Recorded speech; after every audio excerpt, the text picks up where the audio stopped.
Hey guys, Mr. Klein here, and here we are with the last lesson of the chapter, talking about the beginnings of agriculture. This is chapter 2, lesson 3. So let's go ahead and get started. Now, we're looking at Earth, Earth as we can see it. And about 10,000 years ago, the final ice age ended, and as a result, the polar ice caps and all the glaciers that had covered most of the Earth, like we saw in the last lesson, had gone away. So Europe was free of ice, so was North America. Down deep in South America, it was all gone. All that was left in terms of permanent ice was down here in Antarctica. And so humans got a lot more water, and as a result, the land bridges that had connected the continents, like for example here between Asia and North America, and the lower waters that connected these islands of Indonesia with each other and between Papua New Guinea and Australia vanished. And as a result, the continents were separated, leaving humans kind of to their own devices, separated from each other. But one of the advantages to this was that new plants could grow. And with the new plants led to farming, and with farming was civilization. With civilization, we led to cities. Cities led to technology, which led to you sitting on your couch watching this video on YouTube on the internet, in between watching cat videos. Yes, humanity has advanced a lot. Anyway, let's get into our notes and let's go over this information. And like I said, 10,000 years ago was the end of the last ice age, and that meant that new plants could grow in areas. And in Egypt and Southwest Asia were the first places we saw civilization and agriculture grow. And as a result, we saw things like barley and wheat grown as food. And if you don't know what barley looks like, it's this grass-looking thing. And wheat looks broadly similar. And we found that if we could grow it, we could take the seeds and grind them down and make flour and make bread. And this was really important. The development of farming was the final stage in development in the Stone Age. And this beginnings of farming was what entered the Neolithic era. And it was the time when humans began to grow their own food instead of trying to gather it. So out went the hunter-gatherers, in went the farmers and ranchers and herders and things like that. Now the term Neolithic comes from the word parts neo, meaning new, and lithic, having to do with rocks. We had the most advanced stone tools in this time being developed before we led to metal. So this was the last of the real stone tools being developed, but even more important than this was the development of agriculture. So the big thing is, what is agriculture? Well, agriculture is a really fancy word for farming. Okay? Farming is whenever we use plants or animals for human consumption. And the term that we use for taking wild plants and wild animals is a term we call domestication, or domesticated in this case. It's when people domesticated or made wild plants or animals useful for humans. So you see that big giant horse wild running around all over the place? Well, if we can get it calmed down, we could ride it to move around, or we can hook a plow to it and make it walk around our field, plowing the field to make it easier to grow plants for us. And you see that grass that looks kind of tasty even every once in a while? Well, maybe what we could do is, if we could grow it continually and weed the land around it, we could get seeds and continue to plant it and have crops for year on year.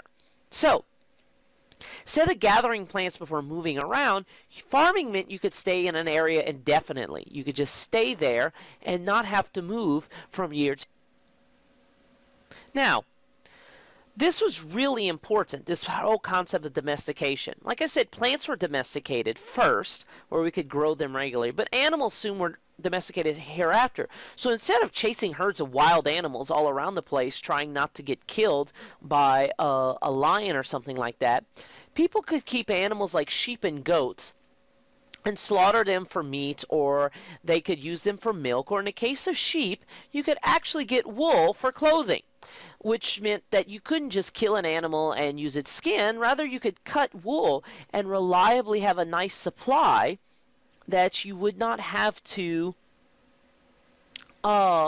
you wouldn't have to lose. The sheep would just keep on growing wool, so you could just keep on getting wool year on year. So larger animals like cows and donkeys and things like that were used to pull early farm equipment like some of the very, very first plows which were developed in this time period. So animals, we use them more for food or for clothing. We actually use them to work for us and make things easier for us, which is the development of technology.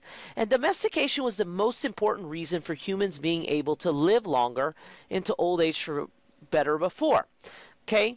Now, because humans weren't searching for food all the time, doesn't mean they were always hungry.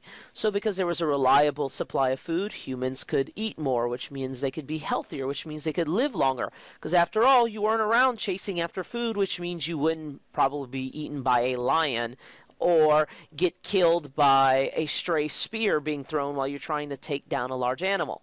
And because people could live longer, they had time to do things other than the search for food, which led to even more inventions, especially along with agriculture. This is really important. It's the ability to make fire.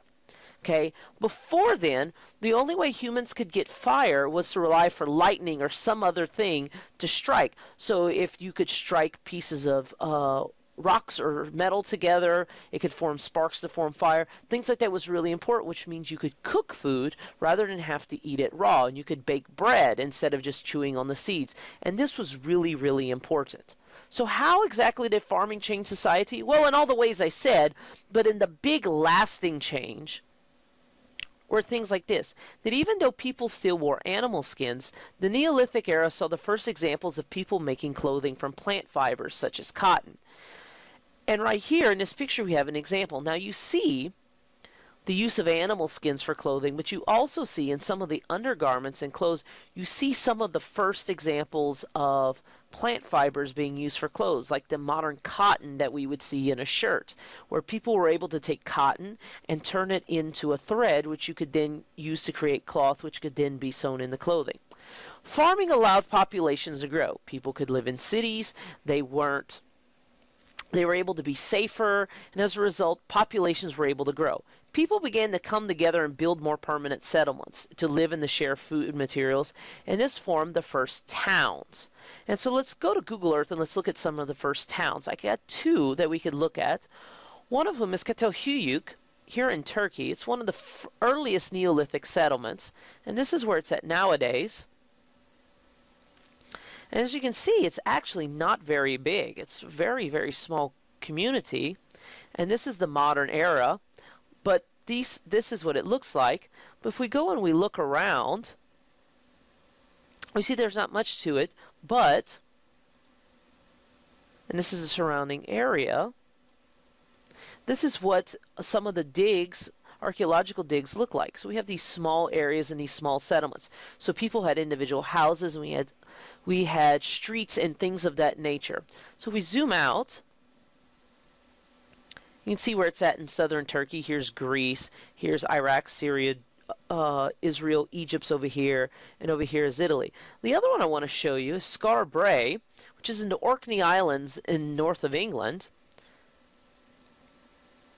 We can see this town, early settlement. It's right on the seashore. And as you can see, it's not that big, just like Çatalhöyük. And this is a modern house, of course. But if you look, here's an example of the house, and they even have shelves, which is interestingly enough. We wouldn't think of Stone Age people needing shelves, but there they were. They were developed and they were created. And more pictures of that. And here's some other settlements where you could see. And the buildings and stuff were built into the ground right by the sea.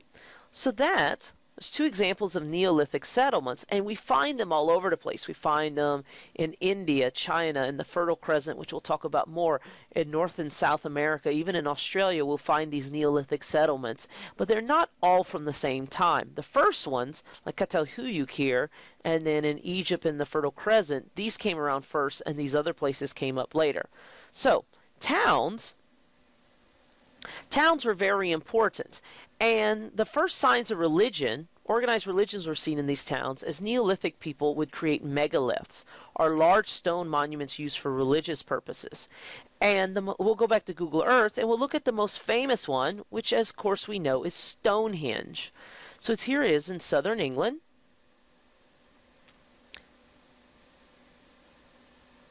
As we can see in Google Earth, lots of people have been there. But if we go into the 3 dimensions and go in, let me zoom in a little bit closer where you can see. These are large stones that dominate the landscape. And if we look, here are the pictures of Stonehenge. So for what we can gather about Stonehenge, it was probably used for religious ceremonies like most other megaliths, but not all of them were. In fact, if we jump all the way across the world, we go from England all the way into South Korea, we see the Gochang megaliths. And these were, if I can zoom out, there we go. These megaliths were large rocks put into place, and you can see the person. So these were about 7-8 feet tall, and they were going there and they were placed. And what we can gather is they too might have been used for religious ceremonies, or even for identifying, and there's more pictures there, identifying settlements and things like that. So we have the development of cities and some of the first signs of advanced culture. And so with the combination of food, technology, and culture, these first cities would create the first civilizations in world history, and that's where we would go from there. So to sum this up, we talked about the Neolithic era, and in particular the development of agriculture or farming, where wild plants and animals were domesticated or made useful for humans. And this pretty much took humans out of the hunter-gatherer culture into the civilized culture that we even see today. Because people were able to get together, they were able to live longer, there was less disease, there was more reliable food, people had more time to develop technologies and things like that, which started the ball rolling to civilization to where we are at today. Watching this video on YouTube, waiting with bated breath to watch a cat video. So, here's the video. That's it for the lesson. Make sure you fill out your notes and fill out your summary and the activity. And always, if you have any questions, please let me know, and thanks for watching.